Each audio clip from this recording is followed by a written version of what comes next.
Okay, so this is the third tiered skirt that I'm going to have on my channel. So maybe you guys have a sense of my fashion. I'm wearing I think this one's the first one I've made. And I realized I never really explained like how you make a tiered skirt. And it's actually extremely simple. You just find the length of that you want. You find whatever random colors you want that look together. I think of these tiered skirts as almost like quilts that if they look together and you like them, it'll work. So for this theme, it's kind of like a fairy theme. So I've purchased, I got them as a souvenir, this fabric, this fabric, this fabric, this fabric, this fabric, and this fabric. And then these three are actually from the hems of dresses that I've shortened for people. And they just help and they go together. I especially like this chain fabric because it helps accentuate this almost Viking metalwork around these fairy pieces, and also the treasure in this like gold chest fabric.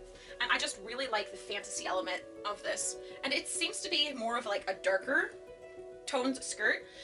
But all you do for math wise is I have the number of layers and how big I want it to be at the bottom and how big it has to be at the top to fit my waist, and then I just divide the number of fabrics I have into layers, and I divide like the final length of the flare at the bottom by the top length, and I get the average, and then I just make sure everyone is that much bigger. And you just figure out the height of your stripes, and depending on how much fabric, see as I have half a yard of this, and half a yard of this, and half a yard of this, the stripes at this end can be wider than the stripe at this end. This stripe has to be skinnier in order to go all the way around the bottom because it has to go along a farther distance. So that's basically it. I'm using this hem at the bottom because it already edge, and I think that will save some time, and it also helps like balance everything out visually. So now I'm just going to spend some time following my little map here. This is my pattern, and I'm going to start cutting out these pieces as I have them listed here in this grid. So here I have the length, the height, the number of strips needed, the length of strips needed, the seam allowance, and the seam allowance on the top and bottom, and then the total cut height. So I'm going to go along with this numbers to make sure my pieces are cut at the correct height.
The next step I'm going to do is cut the pockets out, and I'm going to use the same fabric that I used for the pockets on my fall tiered skirt, because I'm going to save extra cutoffs from the proper skirt, which is what I usually use, for another project in the future. Who knows what that project will be? Probably some shirt of some sort.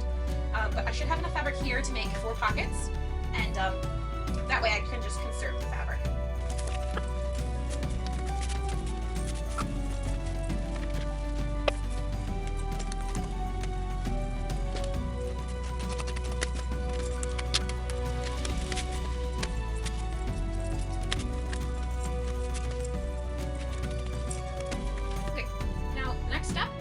is to sew all of the pieces end to end except these three where the pockets would be inserted. Now I can just do that real quick, but there's one layer that I have to prep, and that would be this really nice fancy layer.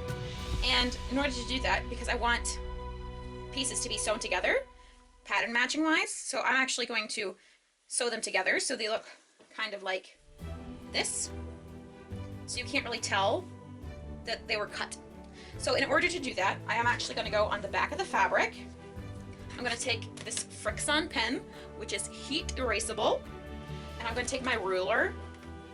I'm actually going to look, there's a little line that goes right here, and I'm just going to put my ruler in that line, nice and centered, and I'm going to draw up and down.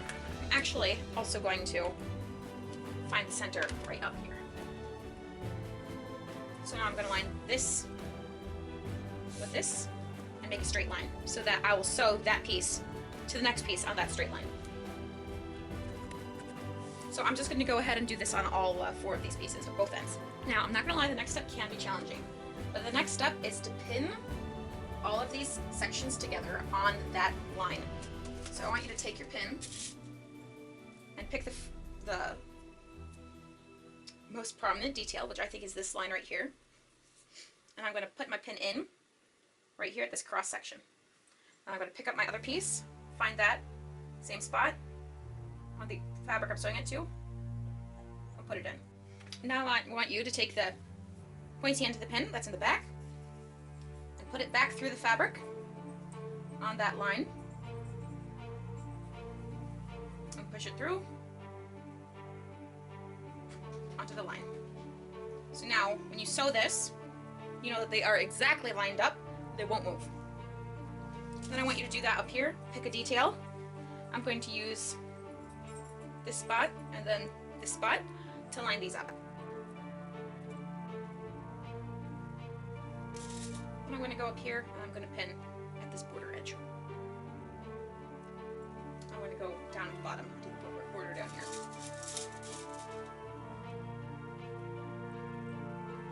And you can put as many pins as you want. The more pins, the more accurate. So just go crazy.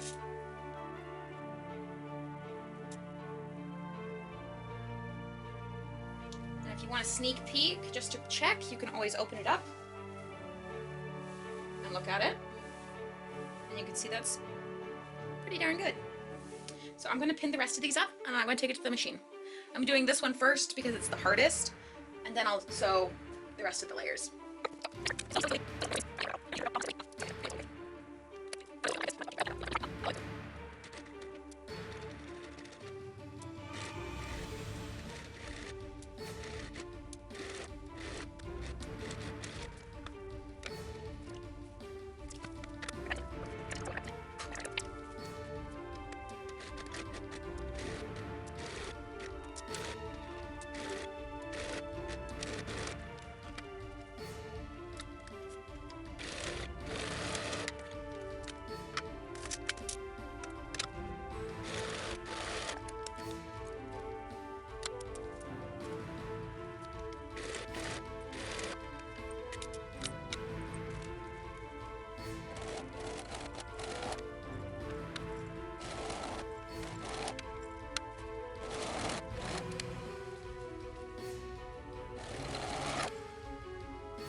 Okay, so that might have been a 20-second time lapse, but that was like a 2-hour pinning for me.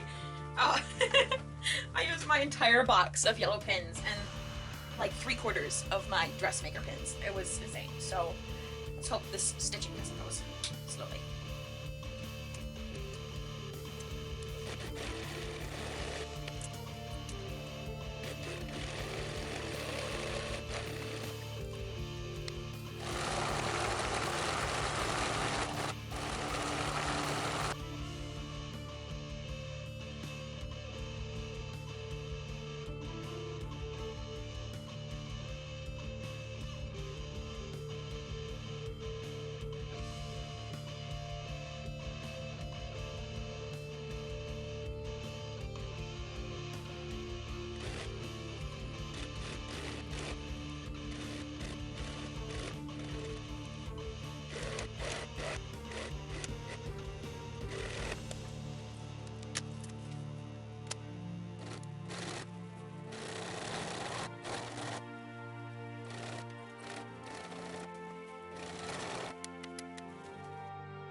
So I did say I had the fabric from leftover from the fall skirt, but it was bugging me so much that it wasn't going to match that I actually bought more fabric, and I'm going to use this instead. I think I'm going to put the pocket 4 inches down from the top. Of course, we do right sides together. Go ahead and line that up. The side seam. Of course, right sides together. And I'm going to pin at these 2 seams.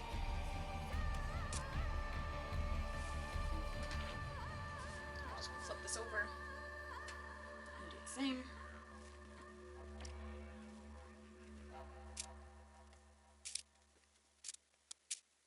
You stitch here. I'm going to stitch this at like a 1/4 inch seam allowance.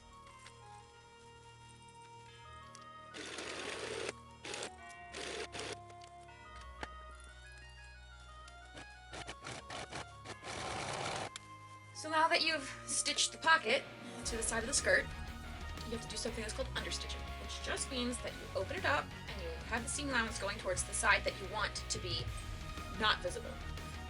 So that's what I want to be not visible, is the red pocket fabric. So I'm going to stitch about 1/8 of an inch from the edge all the way down this. And that is going to attach the seam allowance to this pocket fabric so that it's going to want to pull.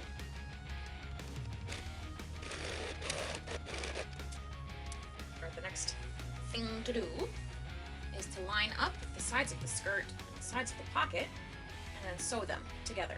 So because this is one piece and I don't have to sew the side, I'm just going to sew it all the way to the end and then go down here and sew the bottom of the pocket. But I'm going to be careful to make sure that this stripe is lined up with this stripe so that when I sew it and I'm wearing it, it looks like there isn't even a pocket there, it just looks like one orange stripe continuous. So that's going to be my focal point for pinning.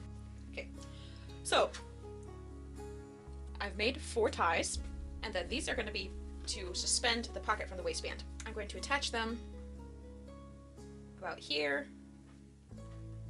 and here.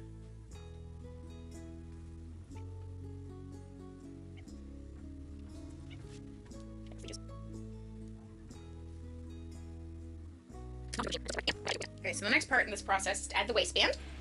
And in order to do that, I'm going to take my waistband pieces, going to sew them end to end, and then I'm going to iron them in half.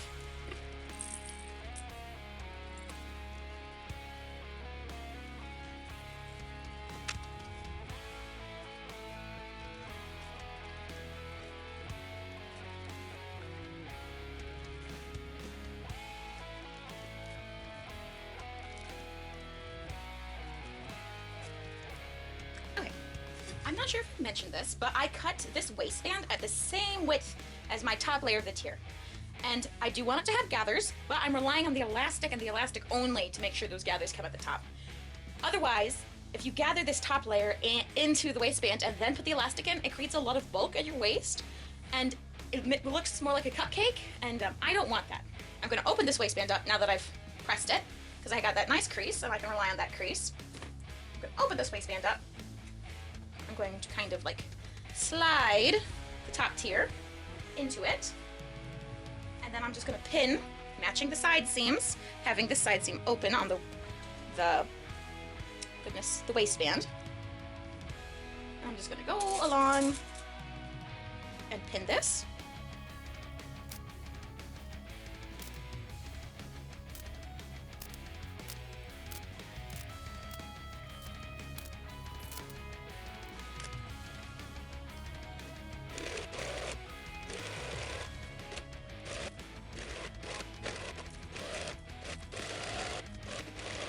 Because we pressed the waistband in half earlier, it makes this step a lot easier. So what I am going to do is I am going to come in with my iron and press all of the seam allowance up at where this waistband meets the top tier of the cover. Just make sure you don't iron the crease. Just iron this seam right here.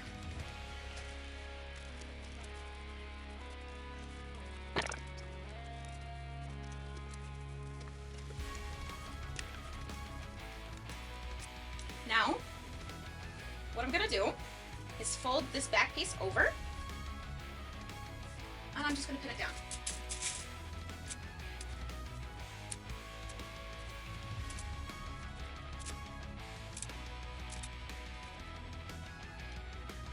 Now when you sew this all the way around, I want you to leave a gap. And this is where we're going to insert the elastic. So I'm going to put some pins on the outside so I know where to stop and start. So I'm going to change my top thread to, that matches this pretty well. Actually, it's really well. So I'm going to do this top stitching with this.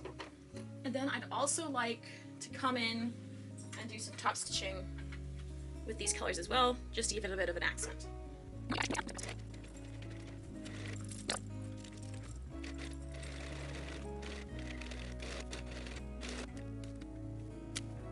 The next step is to put the waistband in. Now let me show you how I measure the waistband. Is I want you to take your elastic. It doesn't matter what type of elastic is. That's why I like the method I'm about to show you better than any method I've found. What you do is you put it around your waist where you want it to sit, and then you pull it tight, very tight, and then you wrap it around, and it will feel too tight on your waist because it is. And I just want you to slowly release the elastic bit by bit, and every time you make a sizable amount, just take it off, and then put it back. And if it's too tight, you release a little bit more. And if it's still too tight, you release a little bit more. If it's still too tight, you release a little bit more. And you just find something that feels comfortable in your waist. Now take into account how much weight this waistband is going to be carrying. Since I have a big skirt that's probably going to have a lot in the pockets, I'm going to have my waistband a little tighter than I would usually have it. So now you just take this measurement and you cut it, and that's your waistband. When you have a small elastic going through a small casing, I put a safety pin on here and I use that to pull it through. But because my waistband is so wide and the casing is so wide, I'm just going to push it through. And what I like to do is I take a pin and pin the end of the elastic to the skirt so that it doesn't accidentally pull through the whole thing, and then you have to try to shove it in there again.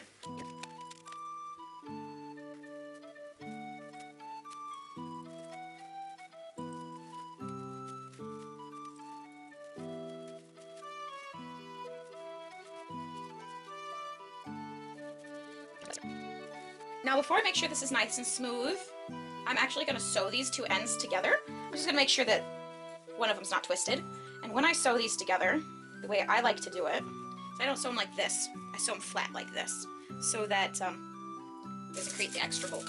So now I'm just going to go through and zhuzh the elastic into being even, because I don't have to worry about it getting sucked into the material. Now before I go any further, I'm also going to close this back piece. And then to sew this, you just do the exact same thing as you did for the rest of it. You just try not to sew on the elastic itself. So now that I've got it closed up in the back, and I've got elastic just about evenly dispersed, there's a couple of things I have to do that are quite important. One thing is I'm going to sew up and down right here in this little ditch, just to make sure the waistband does not, the elastic doesn't fold over inside the waistband. On the same note, I am also going to do a top stitch about 1/4 inch away from the top, just to help also smooth out, distribute those gathers. I might also stitch those decorative colors along the top as well, just to give it a little more pizzazz, because it's kind of boring right now, because this is one of the few solid colors in it. Everything else is like a little variegated or has a pattern on it, so I'm just going to give the waistband a little more pizzazz.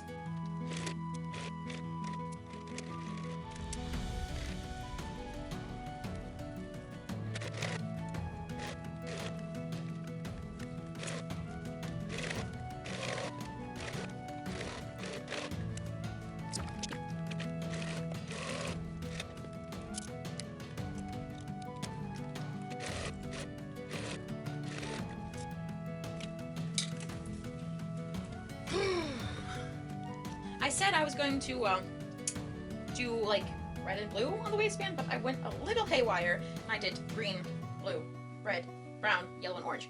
And I just got so excited by the smocking look, and I just like it so much, and each little color kind of accents the rest of the skirt. So I went a little over the top, but I love it. And now I don't have to worry about the waistband elastic curling over inside the waistband. Now I have to sew the bottom skirt to the top part of the skirt. And the reason I sew it in two parts and then sew it together like in the middle is because these pieces take up a lot of space and time. And it's easier to do this half and then the half that has the pockets. I don't have to worry about putting the pockets in when I have all of this other stuff. Now my last and final step is to sew this part to this part. I already have hem on this because I took this from a hem. I just kept the original. I do have to press it, But that pressing is the final step, and after I press it, I can wear it. And I am very excited because it's sunshiny outside, and I hopefully can get some good shots of this.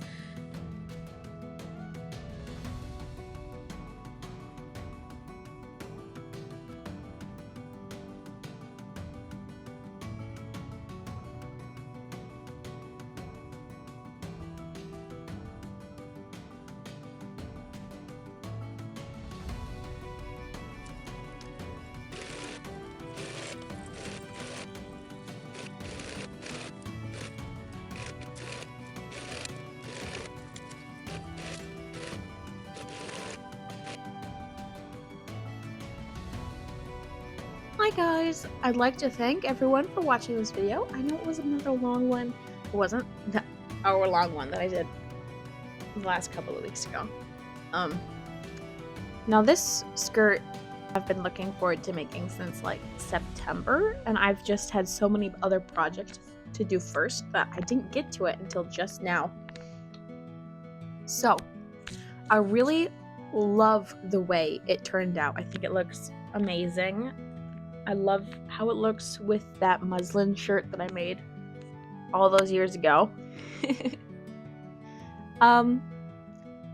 I'd like to say thank you for everyone sticking to the end of this video. It means a lot to me that you guys are watching these videos. I really love this skirt. I just am so happy with it. And I just bought some material to make another tiered skirt, but that probably won't come out for a couple of months because it's more like summer themed. So I'd like to extend a big shout out to all 51 of my subscribers. Thanks so much for watching. See you in a couple of weeks. Bye!